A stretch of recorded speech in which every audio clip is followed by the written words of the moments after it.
They're gonna steal my precious, my precious, my little precious. They're going to take my story. They're gonna do this and that and that. I'm gonna say this once because honestly, there's always these basic mistakes that a lot of writers make that end up making their lives miserable. Because first of all, it's the definition of success, okay?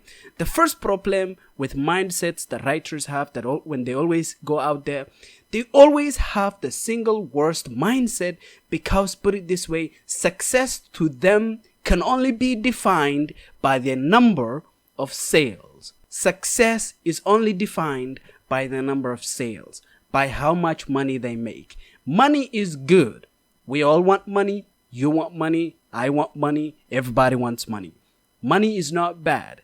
But you see, if you define that success is basically getting published air, or success is making money from your writing, you might not make that money. And this is going to absolutely demolish you. This is going to absolutely crash you. This is going to absolutely destroy you, morally speaking, because one of the biggest problems that a lot of writers have is simply longevity. They don't last long enough. They always come, they always go, they want to write a story, they sit down, they write it. 2 months they have motivation. 3 years they are demotivated or they don't try because they don't think it's going to work because it didn't work last time. Because last time, the definition of it worked was just too much. In other words, the only way for you to have actually gone ahead, have written that story and continue to writing was for you to have actually become a superstar from that book. So you need to actually define again what it means to be a successful writer.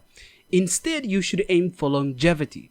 You should aim for longevity. And when it comes to income from your writing, you should aim effectively to make enough to sustain you. You can do that because enough to sustain you is a lot easier than making $1 million and selling millions of copies and becoming a superstar and being this and this. Because for every one Brandon Sanderson, there's literally no one else. That's it. Our species has only ever produced one Brandon Sanderson. That's just it.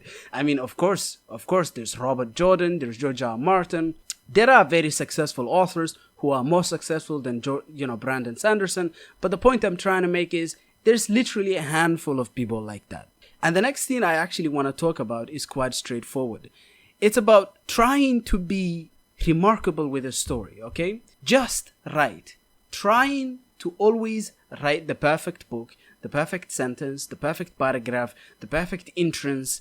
The first sentence has to be the best. The last sentence has to be the best. Soon enough, everything has to be the best. I have to have the best characters. No, you just need a story that is actually engaging to read. That's it. Don't be silly. Just write. Just publish. Click the button. You see, you always get better as you go along. Just click the button and publish. Okay? If get out there and let people read your story and let them give you feedback, and that's how you get better. You get better by making mistakes and learning from those mistakes.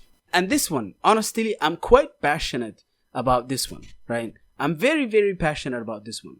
I really, really am very passionate about this particular issue a lot of people have, and it's about ideas. Okay? So effectively, there's many writers out there that are convinced, and I mean it, they are 100% convinced that the ideas have to be the most unique and the ideas have to be the best. Otherwise, a story is not worth writing, a story is not worth starting. But you have to be ludicrous, and you have to recognize how ludicrous that is, because you yourself probably read books, you yourself probably listen to audiobooks, or you probably watch movies, exactly, or read comic books or something of that sort, or graphic novels. At the end of it, or manga, it doesn't matter. You read stories, you watch stories, you listen to stories. Stories are all over around you. You even write them, okay?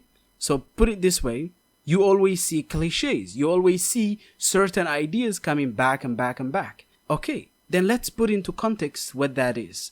Because many famous stories don't have to actually be completely unique. They have to be well executed and executed in a way that they are engaging rather than just the most unique story. So many people, this actually becomes very toxic very quickly because the person will just become way too, how do I put this? Way too protective, okay? They don't even want to share the draft with someone because, oh, they're going to copy my story. They're going to steal my precious, my precious, my little precious. They're going to take my story. They're going to do this and that and that. Just get out there, let people see your story and try to improve. Funny business. Do you know how I know this? Very simple, okay? There was recently, about a month ago, I was editing this story, okay? And I'm not gonna say anything, but I was editing this story for a friend of mine. I was taking my notes. I reached the last 5 chapters, right? And I'll kid you not, the last 5 chapters are actually not there. They're not there. They're not there because apparently the last 5 chapters are so unique, so extravagant, so full of spectacle. They're going to blow my socks off, and no one can read this until the book is published, because otherwise people are going to steal his ending and they're going to steal his story and his unique idea and his unique everything. Okay? I was really surprised by that behavior. I've had to wrangle it out of him. I've had to brawl. I've had to literally grab him by the shoulder and say, brother, you have to let me finish the story. Otherwise, my critique cannot be complete. Because how do we know whether the thematic through line, the character arcs and things are satisfactorily concluded, or you satisfactorily set up for another book? How do I know? How can I? How? I can't give you a complete feedback. And it's like, you don't have to. Just tell me what you think of the other 98%. And then I'm just gonna, God bless, right?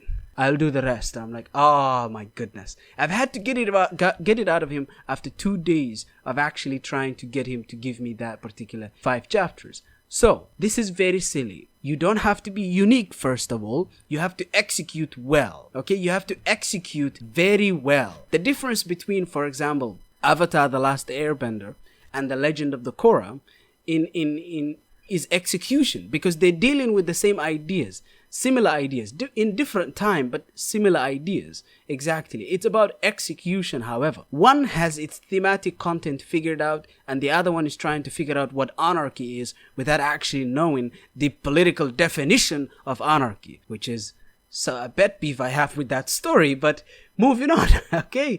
Put it this way, it's about execution, it's not about ideas.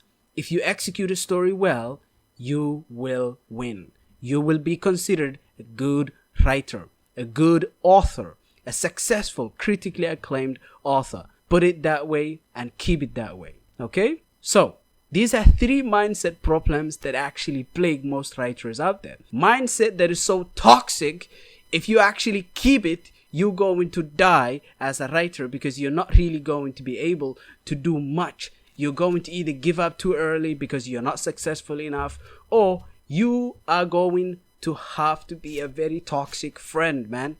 Okay? Have realistic expectations, set up effective goals, and execute well. And you don't have to get good by writing perfect stories. You get good by failing, by writing. That's what getting good is. I hope this video is of any use. Anyhow, enjoy. Have a nice day. Bye-bye.